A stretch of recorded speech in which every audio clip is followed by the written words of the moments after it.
Good morning, everybody, and welcome to New Hampshire Business Review's 2021 preview, insight and analysis for the new year. I'm Ernesto Burden, publisher of New Hampshire Business Review, and in a moment I will introduce you to Jeff Feingold, New Hampshire Business Review's editor, who will introduce our panelists and get us started. Before that, though, I would like to recognize our sponsor for today, New Hampshire Business Committee for the Arts. And as I think you all know, this past year has been a very challenging time for arts organizations and for the arts. We are a proud supporter of New Hampshire Business Committee for the Arts and the work that they do to tie the business community to the arts community. This year's Arts Awards celebration coming in June will be a fusion of art and innovation as the NHBCA continues to embrace new technologies and showcase artistic excellence through augmented reality art walks around the state. One of the most anticipated events of the year, it recognizes businesses, individuals, as well as arts or cultural organizations for their contributions to enhancing engagement with art to promote community and economic development in the Granite State. So please do check out New Hampshire Business Committee for the Arts. If you're not a member, think about joining and supporting their awards celebration this June. And if you do get a chance to check out the augmented reality, as I did recently out at Manchester Airport, it is really brilliant, amazing technology, and certainly worth your time. So with that, Jeff, good morning. Morning. Oh, let me get that going here. Already I'm. Jeff, there you go. I do exist. Sorry about that. Thank you very much, Ernesto. Technology is not my strong suit. But first of all, thanks very much for your introduction. And I will check out now, Jeff. Okay, great. And I want to welcome everybody for being here. I think this is, I'm very excited about this because this is really an important discussion we're going to be having right now. We've been through a year, last year, of economic hell, and we were hoping that things would be back on track sometime this year, and I'm keeping my fingers crossed about that, and I'm hoping that our panelists at least will give us some ray of hope about things, although our year has gotten off to a bumpy start for sure. Anyway, we're doing something a little different today, and I'm going to have a co-moderator because I need all the help I can get. And I would like to introduce our co-moderator today is someone really who knows a lot about this stuff. It's Jeremy Hitchcock, who's a very well-known New Hampshire entrepreneur. He's been building mission-driven companies, teams, and ecosystems in the New Hampshire and New England area for 15 years or more now. He's the founder and executive chair of Minim, and most recently of Zoom Telephonics Inc., which merged with Minim, now a publicly traded company. And before that, he's well known as the founder and chair of Dyn, before it was acquired by Oracle. He's also a very active venture capital investor, and last but not least, he's the owner with his wife Liz of the Bookery, a bookstore in downtown Manchester, which is very important for the people in this city. Anyway, Jeremy, I'd like to welcome you, and if you have a few words, be my guest. Good morning, everyone. Thanks for joining. As Jeff was saying, we hope that 2021 will be off to a rocking start. We're still waiting for that rocking start, but I think as everyone is entering the year and trying to understand vaccines, masks, what will be the return path, how long will that be until normal, what is new normal, and I think we have assembled a great set of panelists to go through this. The format Jeff will probably get into, but there'll be plenty of Q&A, so we'll hopefully get a lively discussion. And also on behalf of the Community College System in New Hampshire, Choose Community, Think About Workforce Training, where I'm a trustee and also a co-presenter alongside with Jeff on this. So we're looking forward to the discussion. And Jeff, back to you. Great, thanks very much, Jeremy. Yeah, I just want to talk a little bit about the format. What we're going to do is, with each of our panelists is going to present for about 5 minutes or so, giving us an overview of what they feel about this coming year economically. And then what we really are encouraging is for our audience members, you guys, to submit questions. You could do it. There's a area right there on the side of your screen that the control panel, which gives you a chance to ask a question. And Jeremy and I will be checking them out as we go along. And I'm hoping, as we did last spring, we did a mid-year economic review preview, and we really had a very, very robust discussion, and I'm hoping that'll happen again today. Anyway, I'd like to introduce our first panelist, and that is Mike Ryan, who's Divisional Vice Chair for UBS Global Private Wealth Management. He's also a member of the WMUSA Management Committee. In his role as Vice Chair, Mike focuses on engaging with UBS clients to help deepen their understanding of the macroeconomic, social, geopolitical, and policy trends, and how they impact both the short and long-term investment outlook. In other words, he's perfect for our panel. And Mike, welcome, and take it away. Okay, great. Thanks a lot, Jeff. It's a pleasure to be here. I'm really looking forward to today's panel, especially spending some time with Liz, Brian, yourself, and Jeremy, and discussing some of these issues. I guess maybe to kick us off, when I think about how we need to conceptualize 2021, I think the best way to do that is to contrast it with 2020. So let me kind of focus on just 5 elements that I think, as we go through the next year, how we need to think about the world around us. The first thing is that 2020 was really all about COVID-19. The devastating impact that the disease had, implications that happened in the real economy, and obviously the volatility that it prompted in the financial markets.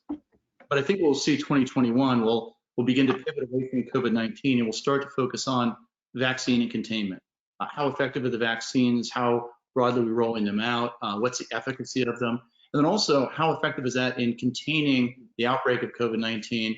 And when can we start to see the social distancing and mobility restrictions begin to lift and see more economic and social normalization? So that's the first thing that I see, the big distinction between 2020 and 2021.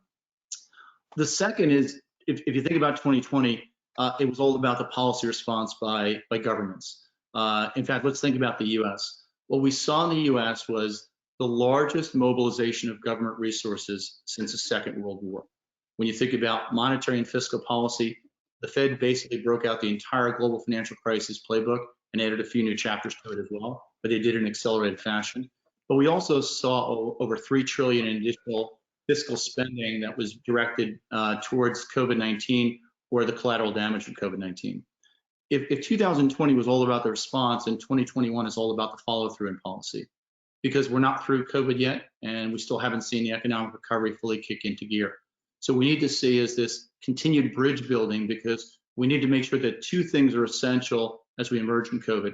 First of all, the policy was really directed towards making sure that we preserved household balance sheets and also protecting commercial institutions, because you need to make sure that as the economy began to recover, the consumer wasn't left enfeebled, and that we did have an economy to restart and make sure we didn't have business failures. So I think that policy follow through, and what we see, and what we're looking for then is some additional COVID relief as well as additional stimulus. Now, when I also think about 2020, it was about economic recession. I mentioned the impact of COVID-19. It was really devastating on a personal level, but also on an economic level. This is the greatest exogenous shock we've seen since the Great Depression. And certainly it had implications long-term and short-term. I think what you'll see in 2021 is economic normalization. We will see this revitalization as the economy begins to normalize and we see activity begin to pick up. But I want to be careful here, because normalization doesn't mean a return to pre-COVID days. It doesn't mean that we'll simply go back to the status quo that existed, because there will be structural changes that we'll see manifested because of COVID-19 and the way individuals and institutions react to it. Now, the fourth element here is, if you think about what 2020 was about as well, it was about electoral uncertainty. We had an incredibly polarized electorate. We had 2 parties and 2 candidates who couldn't have been more divided in terms of the way they viewed the world. And by the way, that electoral uncertainty stretched a little bit into 2021. But now what I think we're going to pivot to this year is going to be about administrative and legislative priorities. We have new leadership in Congress right now. We have a new administration as well. And the policy priorities they set are going to be critically important. The things we'll focus on is, how will the split in terms of the Senate and the House impact the legislative agenda for the Biden administration? There's some views that this could be a blue wave. I'd actually view this more as a blue tint, since we have such a narrow divide between the majority in both the House and the Senate. In fact, you can't get any narrower than this in the Senate. So it means then that the Biden administration will have to focus on the prioritization of their policy choices. And to me, it really comes down to this. What will they put first? I believe what they'll look at is COVID relief, then stimulus and infrastructure, which means then that the tax increases that many had viewed as being the most likely first step by the Biden administration may get pushed to the side, at least initially, in terms of the agenda. And then lastly, and this is something I think has been a focus for market participants, 2020 was all about secular growth. With the compromised position of the business cycle, a lot of folks were looking at the types of industries and companies that could provide opportunities that were not affected by COVID-19 and had long-term growth prospects. But as I think as we pivot into 2021, as this economic restart begins, what we'll see now is more of a focus on cyclical growth. So the more cyclical areas of the financial markets will likely do better. So again, it's just pivoting away from the long-term secular growth stories and into the shorter-term cyclical growth stories that are largely focused on this period of economic recovery and revitalization. So that's it for me, Jeff. Let me turn it back over to you. Great, thanks very much, Mike. That was really a lot of information. I really appreciate all of it because all of it was really very thought-provoking. Anyway, now I'd like to introduce our next panelist, who is well known to people here in New Hampshire. It's Brian Gottlieb, who is the director of the State of New Hampshire Economic and Labor Market Information Bureau. Well-known economist, also as the founder and owner of Polycon Research in Dover, which specializes in identifying, understanding, and communicating emerging economic, demographic, energy, fiscal, labor market, real estate, and public policy trends at the intersections of private sector activity and government policy. Now, obviously, like Mike, that's a perfect resume for us. So Brian, welcome, and take it away. Thanks, Jeff. And thank you, Mike, for laying the groundwork for some of the things that I'm going to talk about. I'll focus more on what I think is going to happen in New Hampshire. And what I like to do is just run through kind of a quick overview, and then I'll take you through a few charts. First thing that I'd like to say is that the U.S. economy is struggling now, and there's evidence that New Hampshire's economy is struggling as well. There's not an insignificant chance that employment is going to fall in the nation and in New Hampshire in the coming months as the pandemic surges. Short term, the outlook is pretty weak over the next 3 or 4 months, but longer term in New Hampshire and the nation, New Hampshire, I think in particular, the forecast risk is to the upside, and the second half of 2021 will be much better. I had actually expected more business failures and bankruptcies and more household credit problems in 2020 than actually have occurred. Government actions, the PPP loans, expanded unemployment insurance, stimulus payments, mortgage and rental forbearance, all of those things really staved off a situation that could have been much worse. The current stimulus that was passed, about $900 billion, is going to stave off falling back into a recession. And recently, with the change in hands of the upcoming change in hands of the U.S. Senate, chances are we're going to see more stimulus, and that has moderately increased my outlook. There's a high probability, however, that it will be at least 2022 and second half of 2022 and possibly early 2023 before New Hampshire recovers all the pre-pandemic jobs that it's lost.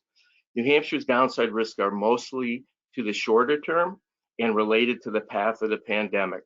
Hospitality, consumer spending, and somewhat business investment are all affected by the pandemic. Longer term risks are to the upside. We've got improving migration trends and an increase in innovation and technology industries that are positioning New Hampshire well. There's a lot of challenges, but the post-pandemic recovery should be actually better than the recovery after the financial crisis, which took almost a decade for us to regain up all of our jobs.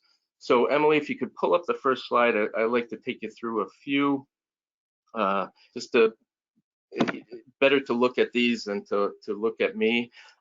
This is one of the challenges that we face is during the pandemic, we've wanted information and data on a very timely basis. And most government data has a significant lag, and it presents problems for assessing where we are at any one time.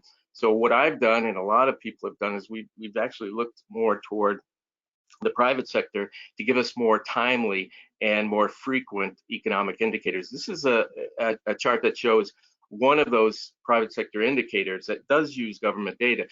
Moody's Analytics and CNN Business put together what they call a back to normal index, and it's basically measuring each state and the nation economic activity and economic performance relative to their pre-pandemic performance. And what you see here, Hampshire recovered faster than the nation as a whole, faster than Massachusetts. I use Massachusetts here for comparison. New Hampshire will always be the red line, the US the black line, and Massachusetts the blue line in these charts. But we had gotten back to better than 90% of economic activity, and this is uses 7 state level indicators and a couple of dozen national level indicators. What we see is as the pandemic has surged, however, we've fallen off. Economic activity has fallen off. One of the key metrics that I look at, next slide, please, Emily, in assessing where we are, and this is a very timely metric, is what's happening with mobility. Mobility, people's movement around, their willingness to go out of the house, engage in normal economic activities. And the blue line here is a very interesting metric that I like to look at, and it's the Dallas Federal Reserve put together what they call the Mobility and Engagement Index. And it basically uses anonymous pings to people's cell phones to understand how much time they spend away, how often they go out of their homes, etc. And what you see here is it tracks very, very well. And this is available on a daily basis. And what you see is it tracks very well with a larger set of economic indicators, the Moody's Analytics, CNN Business back to normal index. So what this is showing is that at least in the near term, things are not improving. We're either in a bit of a decline or at best stagnation. Next slide, please. Taking a look at where we are right now, this chart just shows where we are in terms of our recovery from the loss of private sector jobs. And I focus on private sector jobs here because government jobs in New Hampshire in particular, we tend to shed a lot of government jobs, particularly at the local level when we're in a recession. But this just shows you how dramatic we fell in terms of the loss of private sector jobs. Over 100,000 private sector jobs were lost at the peak of the pandemic. Since that time, and this data stops, again, this is the problem, one of the problems I talked about, stops in November. We'll be coming out next week with new figures for December. But what it shows is that we've regained about half of the private sector jobs. And it's really a swoosh. We regained a lot of the jobs fairly quickly, but we've leveled off. So it's rather than a V-shaped recovery, it's really been a swoosh recovery. Next slide, please. One of the challenges that we will face in New Hampshire, and this has been our challenge pre-pandemic, is what's happening with the labor force. We've had slower labor force growth than the nation. Again, New Hampshire here is the red line. We've grown more slowly. Our population has grown more slowly, and the pandemic has accelerated that. It's accelerated our disadvantage in terms of labor force. When you think about who has stepped out of the labor force, the chances that we'll get all of those individuals back after the pandemic is questionable. A lot of people who stepped out of the labor force were older workers, which New Hampshire has more of for health reasons. Filings for Social Security have been up. And also, a lot of women have stepped out. About 1.5% decline in the labor force as of November in women participating in the labor force. And a lot of that has to do with child and family care issues. Next slide, please. One of the things, if there is anything positive about the pandemic, is that I think it will improve New Hampshire's migration trends. New Hampshire, this chart shows net state-to-state migration in New Hampshire. For decades, New Hampshire's population has grown largely because of in-migration of residents from other parts of the country, primarily the Northeast. During the Great Recession and shortly after, we saw that decline and saw net out migration. And it has picked up again, but I think it will accelerate. I think actually, because of concerns about density, a lot of individuals in metropolitan areas in the Northeast have been looking. We see it looking to northern New England. We see it in the real estate purchases, up 17% in the third quarter in New Hampshire compared to 2019. So I think it will have a positive impact on our net migration trends. And I should also mention, one of the issues that has come up is that for at least a decade, we've had a couple of thousand net international migrants. And for the most part, 60%, over 60% of those individuals have post-secondary degrees. So it has added significantly to our skilled labor force. Unfortunately, with the decline in immigration, that has hurt New Hampshire.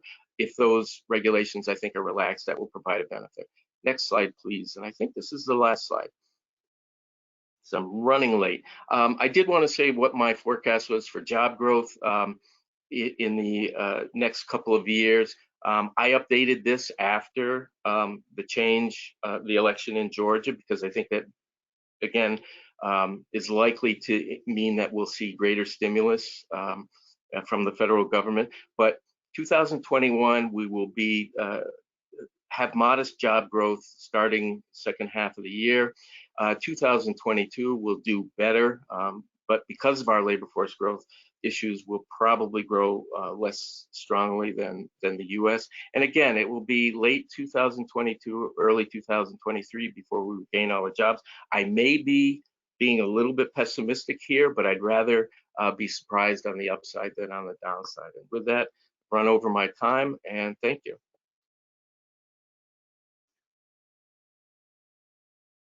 Thanks very much, Brian. That was, as usual, really very helpful. And as I said, and as I expected, thought-provoking.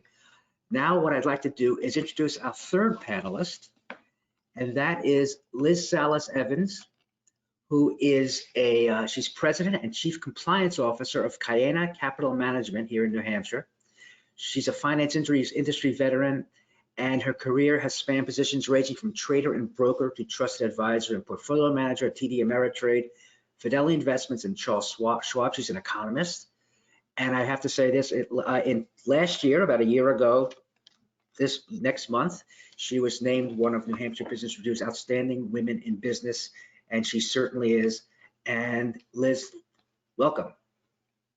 Thank you, Jeff. Thank you for the opportunity, and thank you to my fellow panelists today for the opportunity to participate. So certainly I would echo the sentiment of Mike and Brian with regard to the economic outlook going forward.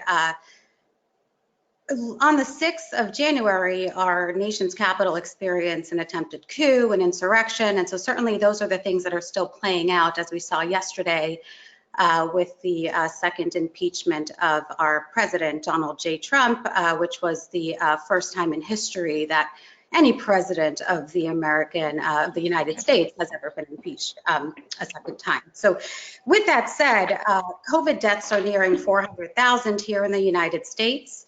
Vaccines are still very slow to be rolled out. And also we're having disparities with regards to COVID testing, and also disparities economically between Black, Latinos, and whites when it comes to economic prosperity. As we saw this morning with initial jobless claims at 965,000, which was above consensus, and continuing jobless claims at 5.2 million. So with that being said, I see this economic recession continuing through 2021. Bankruptcies were up 84% in the first 3 quarters of 2020 compared to the prior year. So those were the highest numbers since 2009, with 244 companies filing bankruptcy, mostly in retail and service and energy. So Certainly, we're still seeing unemployment of over 10% for Black and Latinos, around 7% for whites. And as Brian mentioned, we're seeing women dropping out of the labor force, which of course isn't very effective, particularly when we've been operating from a dual household income perspective for growth. When it comes to what's currently occurring in the business front, I think it's something that's quite historical. So corporations have forever made political contributions to politicians. However, on Monday, we saw Goldman Sachs, JP Morgan, Citibank, all announce, and Morgan Stanley, that they're going to pause on any political contributions. So I think that's something to really consider given the polarization that we currently have within our nation. I think that it's also important to consider that while the Federal Reserve and the Board of Governors have held the rates to zero in their forecast going forward through 2022, that does also provide very favorable lending to businesses to allow for any type of growth and also just management of debt and operations through this pandemic to exist. Now, we do see the 10-year yield, Treasury yield, finally above 1%. So, you know, if you think about that, investing in a 10-year Treasury for 10 years to just get 1% on cash, that's crazy, but it's certainly, it's now just January 5th, it crawled up above 1%. So one of the things that we're seeing economically is that we're seeing food inflation. So if I reference Jeffrey Gundlach, who's the president of Double Line Investment Manager, he mentioned also that we're seeing excess growth on food inflation. And so when it comes to food inflation, the cost that we pay for food that isn't considered in the measure of CPI, that we measure inflation on an economic level, that is a social issue. So if we think about people not being able to afford food and afford just basic essentials to be able to operate and function within society, we have a real issue, and we actually are creating a scenario that this could turn into an economic depression. And so with regards to the stock market, even, you know, this morning, the Dow opened and it hit an all-time high. You know, so we're seeing that across equity markets. So the thing to consider is that the Dow is made up of 30 of the largest companies based on market cap, the asset size on their balance sheets. And you also have the S&P, which is 500, and the NASDAQ about 100. So certainly we have thousands of companies that are publicly traded. And so one thing that I've been watching extremely closely is mergers and acquisitions. And so when we consider PIPEs and SPACs, which are private investment, private equity, PIPE, and SPACs, which are special acquisitions. So that's all in the M&A, mergers and acquisition space. And so what we're seeing is that there are companies that are private and they're being brought public through these mergers and acquisitions. That's actually increasing perhaps the perception of high valuations for companies that perhaps have received significant lending and are carrying significant debt on their balance sheet where they're not selling anything because people aren't buying because of these unemployment rates. And so when we think about where this is going, certainly it's in a very uncertain territory where we don't know certainly what's going to happen next week, but I do believe that we have a lot of risks associated with the current economic conditions, particularly when it comes to our political climate and further when it comes to race and social justice issues that are continuing to create divides and divisions within corporations as well as within society. So certainly I think that it's something to consider when it comes to investing, that if somebody is perhaps, let's say, considering Bitcoin, that has been multiplying and growing significantly, and I believe that Goldman and JP put out a target of like 142,000 on Bitcoin. However, we still have custody issues, which is mean how you hold that actual asset and getting access to that. So there's so much uncertainty that's occurring where I think it's truly important to really pause and consider that 2021 perhaps may look very similar to 2020, and that it may be 2022 before we start to see any signs of growth within our economy, whether that be local and abroad, but certainly when it comes to policies and immigration and labor markets, those are all very, very strong indicators of the market as well as bankruptcy. So I'll pause here.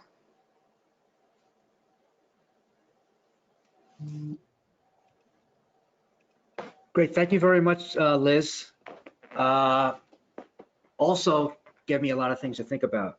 Right now, what I'd like to do is call everybody up to the screen, and maybe we could start a discussion. And I want to remind our audience once again that, you know, we're taking questions, and you can just go to that control panel, and we would be more than happy to share them with our panelists.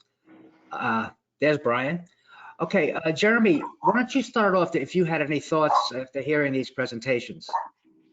Yeah, I think the first question, just to get people primed, you know, we had a lot of predictions early on in the early days and months of the pandemic, and you know, things turned out differently. You know, if you had to predict, is there upward or downward pressure in where we think of 2021? Are there more risks, or are there more things to be optimistic about this year? And maybe we'll go in reverse order. So as we're doing responses, try to keep them short so we get to hear a bunch of perspectives, 30 seconds, a minute.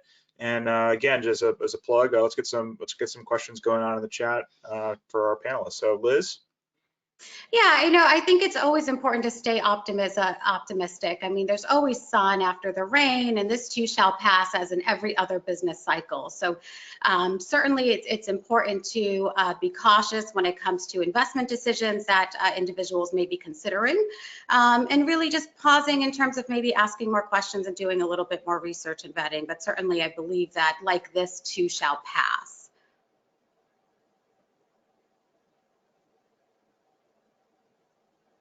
Brian? Or Mike, do you have any thoughts? Yeah, I do think that there's definitely, from my perspective, there's more upside risk to the outlook. You know, things have not gone particularly well. We haven't had a lot of good luck. You know, the rollout of the vaccines has had difficulties. I think if that gets straightened out, I think there's, you know, opportunities again at the federal government level. Perhaps I think you know, we'll see some additional stimulus. There is a lot of desire and pent-up demand to get back to normal among individuals. So I think once it becomes a little bit clearer, you know, that the coast is clear, either because more people are vaccinated, or the pandemic begins to recede somewhat, that it's very likely that we'll see a real surge in economic activity. So yeah, I'm not being overly optimistic in my forecast, but I do think I'd love to be wrong. That's all I can say. I'd love to be wrong. So Jeremy, Brian. I kind of agree with Brian. I think the risks are probably tilted to the upside, and I think it's also, we have to understand that there's an element here that probably people don't appreciate. I think a lot of people are drawing too many parallels to the global financial crisis and the fact that we had growth was compromised and we were almost in a prostate position for so long. But remember that unlike the global financial crisis, here's what we don't have. After the global financial crisis, we had a consumer that was left, you know, trying to unwind debt, and basically they had their asset base completely deteriorated. In addition to that, we had financial institutions that were trying to raise capital because they'd over leveraged. Right now, we have consumer balance sheets that are actually in relatively healthy shape. We have financial institutions that are providing credit on a fairly broad basis. And let's also remember something Brian also mentioned, we have had and we will continue to have pretty aggressive stimulus that's coming from the federal government. In fact, just while we have been talking, it came out that the Biden administration is proposing another $2 trillion in additional COVID relief and fiscal stimulus as one of their first priorities as a new administration. So when I put that all together, it tells me that there's more upside risk to the economy than there is downside. I'll still go back to, it depends on how effectively we handle COVID-19. You know, we haven't done a very good job so far in testing, in rolling out the vaccine, in enforcing social distancing measures. If we're more effective now, if we're able to protect larger portions of the population and allows economic activity to begin to normalize, then I think what we'll see is probably something approaching 5% growth over the course of 2021. Yeah, can I just ask you a follow-up to that, Mike? You brought it up, and I know you also, other panelists mentioned this. The role of the federal government in this, obviously the initial response last year was had a big impact, and it took a long time to get that second package. And what do you think is a kind of an acceptable timeline for approval of a package of relief, another relief, whether it's $2 trillion or whatever the number is, that would be helpful to the economy right now? Because the Biden administration is talking about the first 100 days. Is 100 days good enough? Should it be quicker, or can we wait longer than that? That's a good question, Jeff. First of all, let me actually, I kind of disagree with you a little bit on when you say how long it took Congress to pass the stimulus initially in COVID-19. Remember, Congress by design is meant to move really slowly. We set up a bicameral body. We made it so that we can't pass legislation very easily. We made it purposely difficult for elected officials to just pass legislation. So I would say that how quickly they actually responded to COVID-19 once they started to respond, I'd actually say for Washington, that's almost warp speed. Now, monetary policy can respond really, really quickly. We know that happens. It did both in the global financial crisis and COVID. I think it takes longer to engage fiscal policy. I would actually give Washington fairly high marks in terms of how responsive they were to COVID-19. Again, it wasn't a pretty process to watch. It wasn't a polite one either, but it did get it moving pretty quickly. I do think, though, with one party now controlling both the executive and legislative branches, I think what you'll see is the movement towards COVID relief will be even faster now. First of all, they understand the scope and scale of the crisis. There is now a playbook for how you do it with regard to stimulus checks, PPP, and now probably aid to state and local governments. So I think what you'll see is the playbook is there. You have the alignment in terms of the political leadership, in terms of one party. And I think there's an understanding and appreciation of the scope and scale of the problem. So I think what you'll see is in the first 100 days, you will see movements very, very quickly on COVID relief and stimulus. Do any of you, Brian or Liz, do you have any response, or do you? Yeah, Jeff, if I could just add, with reference to the global financial crisis, a couple of good books for those listening in. Adam Tooze, the book Crash that he just put out, that takes a look at a decade of financial crisis that changed the world. That is one that I'm currently getting into, that was referenced at the most recent Allied Social Science Association conference that took place from the 3rd through the 5th, in which I was attending sessions. This was it's the largest global conference of economists that take place annually. So this was virtual.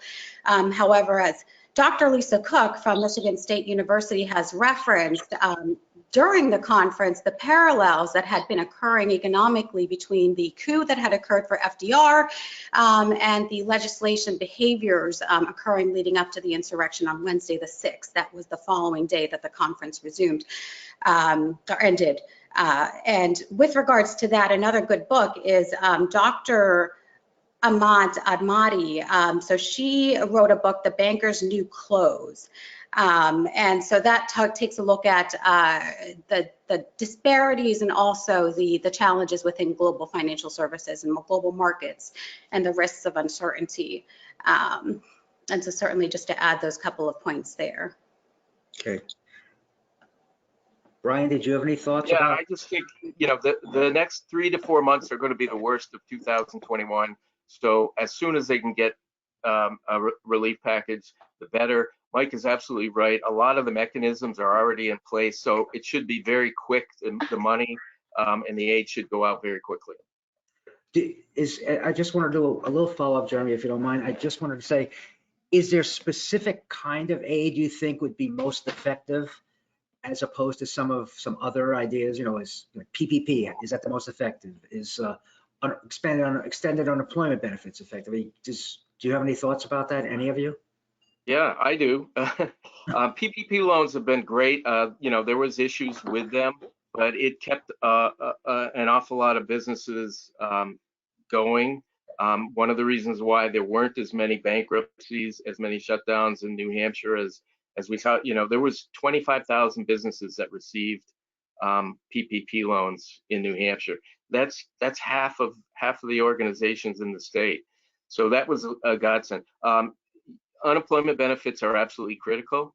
When you think about what has happened and the potential that we could have had for income loss in the state, in the nation, it would be devastating. So I think that is one of the aids that has the largest payback. The money that goes to recipients of unemployment insurance absolutely gets spent, as opposed, and I don't want to step on anybody's toes here, but you give stimulus checks to people who don't need them, good chance that money is saved. So it's not very well targeted. And I say the unemployment not because I happen to be in an organization that has something to do with it. It's not that, believe me.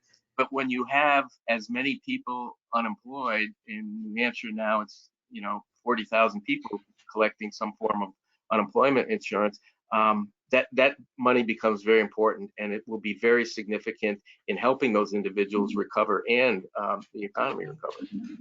And I agree with that, Brian. Certainly when it comes to, I'm a fiscal conservative myself, and so when it comes to considering stimulus payments to individuals, I think right now people need food to feed their children, and people need housing. And certainly we see that across New Hampshire with the increasing homeless rate.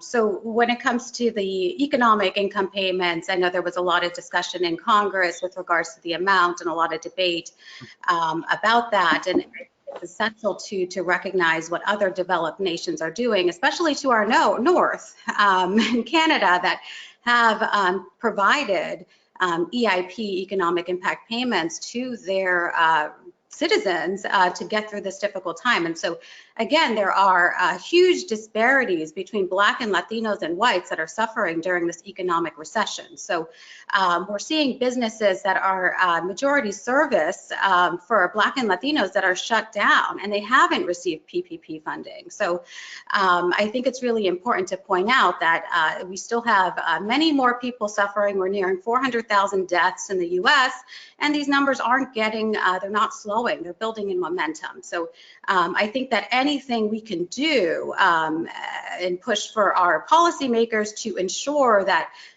families have food on the table for their families and their kids, and that's huge, and that's really local here and also broad. So certainly I'm a big again, fiscal conservative. However, when it comes to getting food to families, I think we need to do everything yesterday. Yeah, looking at some of the questions that are coming in, one of them is around the inflation. You guys touched upon inflation and different metrics showing up in different ways, whether it was food or something else. One of the questions is, given limited inventory of housing, rising prices for housing along with inflation of building materials, how does that affect the migration of the state? I think a lot of people have seen housing in different areas, the suburban areas, seeing record sale volumes and values. How do you guys see that playing out for the rest of this year? Anyone want to jump in? Maybe I'll start on broadly, and then I know Brian can really focus on what's happening in New Hampshire from a building perspective. So I think there's lots of questions and concerns right now about inflation. I'm not sure that there's really decisive answers.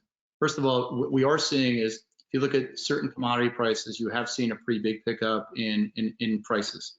And typically what you see is when you have really accommodative monetary policy, you have expansionary fiscal policy, and you start to see commodity price increases, that's kind of the tinder or the kindling that usually is a brush fire that ultimately touches off for a broader conflation in terms of inflation. I'd say there's a couple of things that we have to keep in mind, though, that are different right now. First of all, the fact that we are seeing continued application of technology at a lowering cost, both in terms of goods and services. And then secondly, remember that we still have aggregate demand, which is, I think, one of the points that Liz made earlier. Aggregate demand is still struggling, even though we are seeing a recovery. And remember that it's still about a supply-demand dynamic.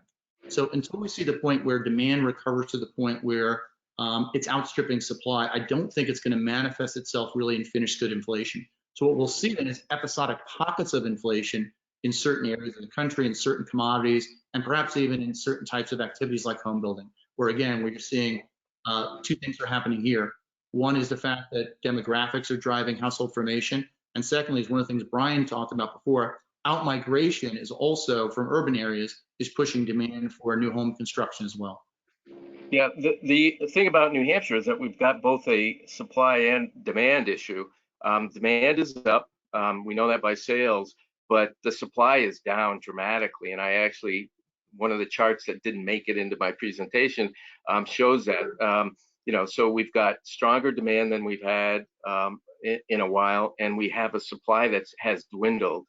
We also have very low interest rates. All of those things have combined to really, propel prices in the real estate market. Now, I don't know how we solve the supply issue in the short term. Longer term, I'm a little bit more optimistic. One of the reasons is that we have an older population and people are aging in place more now. But eventually, when they hit 70s, mid 70s, they no longer age in place. They move to some sort of assisted living, some different, and they give up those single family houses. So I think over, and not immediately, but over the next decade, we're going to start seeing an increase in supply of available homes for sale that will be on the market, not necessarily through new construction. So I think the problem will eventually ease, but in the short term, we've got a real shortage of supply. We're well undersupplied in housing, and that's going to drive prices up. And there's a follow-up, I think, also about the relationship. Is it relatively easy to see migration and the increase of pricing, or is it just one of the factors that gets baked in? I guess how direct is that of a measure? It's not a direct measure. I mean, it's certainly playing a role, that migration. We are seeing more interest, and again, I look at a lot of different private sector data sources, and looking at sites that measure searches for homes from different areas of the country. And what we see is a lot of interest in northeastern metropolitan areas, looking at places like New Hampshire and Maine. One, because it is cheaper. I mean, we look at and think we have very high housing prices, and we do have high housing prices, but compared to most of the metropolitan regions in the Northeast, we have a lower price. So that is definitely playing a role, that increase in migration. But I'll tell you what's interesting is I think that it's having as much of an impact on the rental market, because this is something that nobody would have thought would have occurred, except for me, by the way. I argued it 5 years ago. More young people are coming to New Hampshire, and it is concentrated in a few areas. We had been told forever that nobody under the age of 60 ever wanted to live in New Hampshire, which is nonsense. We're seeing more young people. They're not buying houses so much, they're rental housing, and that's driving up the price of rental housing. So that in-migration is not necessarily people who are just looking to buy single family houses, but it is having an impact on the rental market for sure.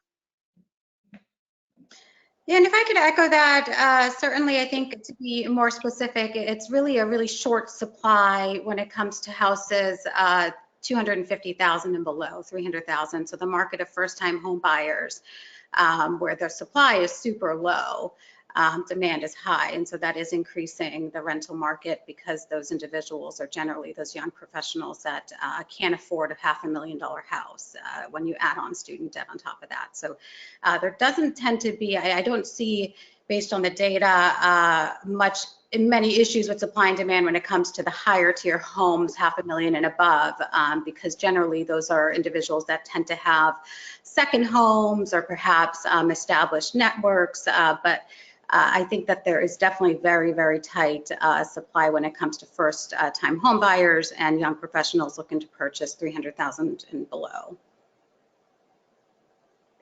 Yeah, there's a question here about remote work, basically asking you when you think businesses might be bringing their employees back. But I also have a related question to that: is what has been the economic impact of remote work on the economy in general, and specifically in New Hampshire, but also we keep hearing this long-term projection that remote work is here to stay, that a lot of businesses will be cutting back on their office space and stuff. But what kind of effect would that have on the economy? Yes, It'll so- have an, I'm sorry. It'll have an impact on a lot of different service providers to office buildings in particular. So you'll see a lot of, and we're seeing it now, by the way, administrative and support industries, which do a lot of work for office buildings and for different businesses. Those numbers that industry has been among the most affected in the pandemic. Teleworking is here to stay. It will increase. It's interesting fact, and I won't ask Emily to call up the slide, but I actually have a slide on it. New Hampshire had the 4th largest increase in teleworking among its businesses of any state in the nation. The other two that were one that was higher, Massachusetts, and Connecticut was just below. Now has factored into my forecast for migration, because a lot of those individuals are going to remain teleworking. Businesses have invested, not only made an investment in the technology, but they've also adapted their procedures to make the most of teleworking. And I don't think they abandon it. Those are sunk costs, so I don't think they totally abandon them. So we will see an increase in teleworking. It will have some negative impacts on some industries. Certainly the commercial real estate market will have an impact. It will, however, ultimately be a benefit to New Hampshire, because the fact that so many states like Massachusetts and Connecticut, where New Hampshire typically draws people from anyway, are allowing telework. Those individuals become ripe because of the issues related to density and the pandemic, et cetera, and lower costs are ripe for moving to New Hampshire. They may continue to work in Massachusetts, but they will add to our labor force and potentially become a part of organizations in New Hampshire. Yeah, so we're seeing productivity increase when it comes to remote work across the country, particularly when it comes to professional services. So those that are not in professional services or have the ability to work remotely, of course, are not working or having to go in.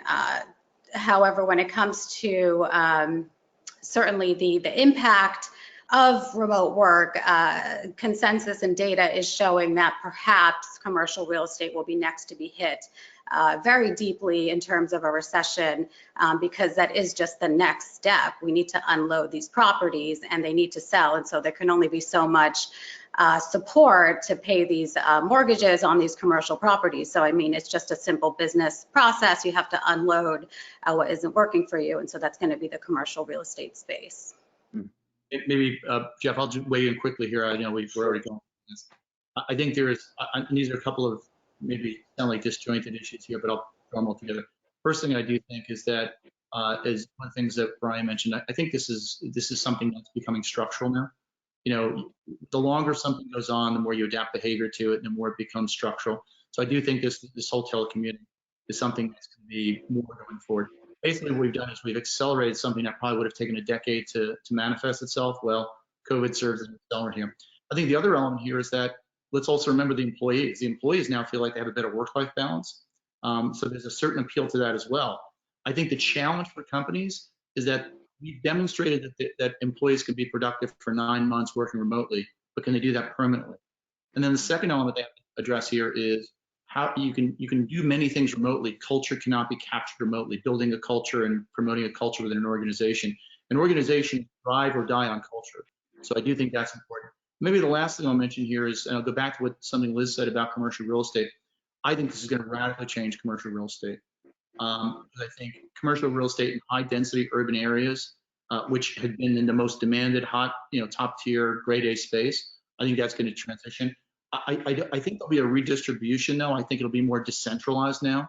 So rather than having people just completely work at home, what you may have is people working more in suburban settings closer to their homes and more in hybrid workspace where you share space, you work 2 days in the office, 2 days at home.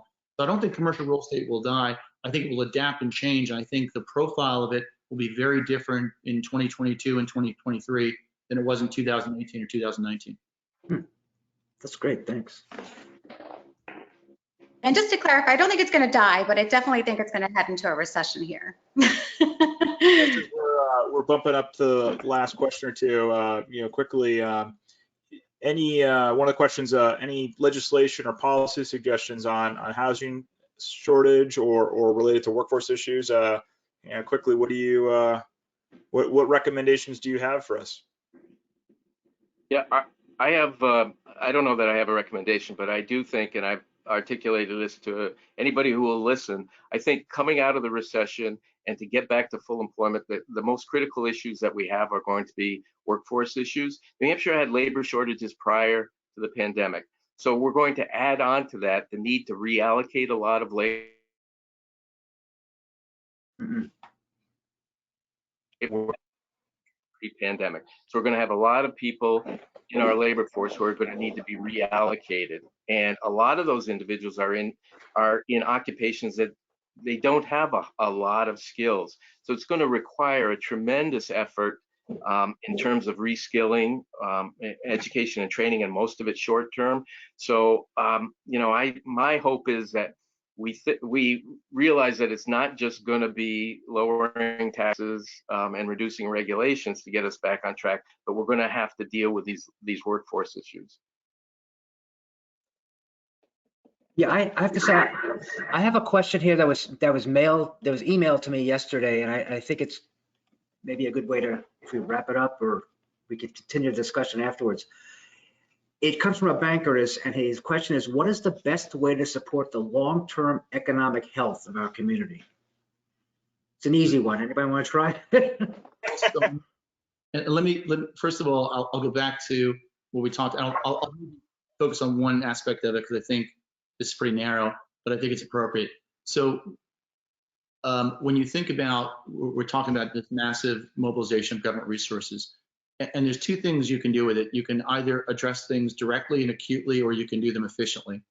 One of the things we see is that when you spend money on stimulus, short-term stimulus, the multiplier effect on that is relatively low, and the payoff for that is not enduring. And one of the things that Brian mentioned is you send stimulus checks out, a lot of them just get saved because they go to people who don't necessarily need to go out and spend it. And go back to what Liz said, you don't always address it in the areas where people really need it, and that's where the economic support needs to be. So what I would focus on, if we want to have some big payoffs and more productive output, I'd say, is infrastructure spending.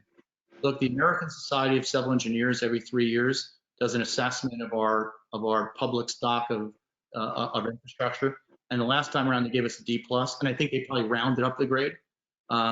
These are our rail facilities, our port facilities, our electric utility grid. These are our highway system. These are the things that are critical for commercial operation. And there's a recognition now that we need to see an upgrade here. And what you find out is that infrastructure spending, productivity enhancing spending actually has a positive multiplier effect far above short-term stimulus. So if you talk about a long-term payoff from this, and some things we may have as takeaways after the COVID crisis, is how we spend our money matters. And I think infrastructure is probably the most important way to prioritize. And I would say for New Hampshire communities, they have to make their communities places where people want to live, because the greatest threat that communities have is demographics. And it's also among the most difficult issues to deal with. But I worried last time coming out of the Great Recession, we had a lot of communities that thought that they were going to prosper by eliminating everything that made their communities places where people want to live. And that means amenities, that means, quality school systems. Unless communities are places where people want to live, then their economies will not be strong. So they've got to focus on that. It's not just attracting businesses, it's attracting people now. Yeah, and so if I could add on the policy perspective, I think that it's really important. This is an opportunity, I think, on a federal level to consider the affirmative action policies that were eliminated, where Citibank's chief economist, Dana Peterson, had put out in a report that inequality and racism has cost the U.S. $16 trillion in the past 2 decades. So if we're really talking about economic growth and GDP per capita and really inclusion and productivity, which all are essential, I think it's really important for policies that actually consider race and cultural identity and the differences within communities to actually allow for maximum productivity to occur. Great. I just want to add one other thing to this idea about infrastructure, and certainly for what Brian and Mike were talking about. One of the important things I think that communities need to think about is broadband, especially with this growth in remote work. And, you know, that's something that's really, when you talk about economic disparities, we still see that in New Hampshire very, very starkly. And I think that's something we all need to be thinking about. Do any of you guys have any? If you can go back to something that Elizabeth mentioned, you know, inequities, part of it starts with education and access, and broadband is so essential now because it is table stakes for any type of advancement, either, you know, educationally or economically. Yeah, and certainly, you know, I think that this is something we can make into another webinar with regards to the textbooks that are rolled out to kids in schools and the disparities with regards to the context and slavery and all of these things that are fundamental to our economic growth and vitality. So I think there's so many disparities across industries that do become racialized and biased that is embedded to the global white supremacist structure that we actually operate within. Jeff, you know, when you talk about the broadband, that is really adding to the disparities in New Hampshire geographic. The pandemic is accelerating those. The industries that are most affected in the pandemic are largely in rural industries and industries where tourism is dominated. Those are also areas that have the worst or the least broadband access. So it's a double whammy, and Lord knows they don't need to have more difficulties heaped onto them. But it has the ability to increase the disparity that already exists in New Hampshire, unless we address that. Yeah, and Black and brown people don't just live in cities. So that's definitely, you know, talking about rural broadband, it's really essential because it is something that's contributing to all classes and races that are just being oppressed further with lack of internet access and strong signals. And I think we can see that here in New Hampshire with some of the challenges with the Chromebooks that are being distributed that are receiving a lot of feedback for not working. And I've experienced that myself where I've had to upgrade my child's technology and again, that's money, so. Clearly a lot of work to do. Yeah. Which, you know, it is only January 14th here. We have, you know, good 11 and a half months to make this year turn out better than last. So let's hope so. Let's hope we go off on the right step. Anyway, I want to thank everybody for attending this webinar. And I certainly want to thank our panelists, Mike Ryan from UBS, Brian Gottlieb from Employment Labor Market. What is it called again, Brian? Information? Economic and Labor Market Information. Economic. I apologize. No problem. And Liz Salas Evans of Kiana Capital Management, and of course, Jeremy Hitchcock from Minim, and also not to forget that he's also a trustee of the Community College System of New Hampshire, which is doing some really important work in helping us address some of these issues, especially when it comes to workforce.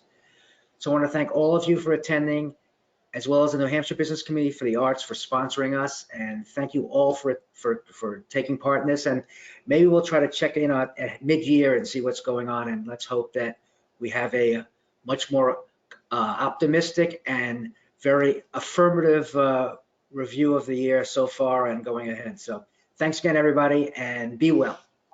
Thank you. Be well. Jeff. Be safe.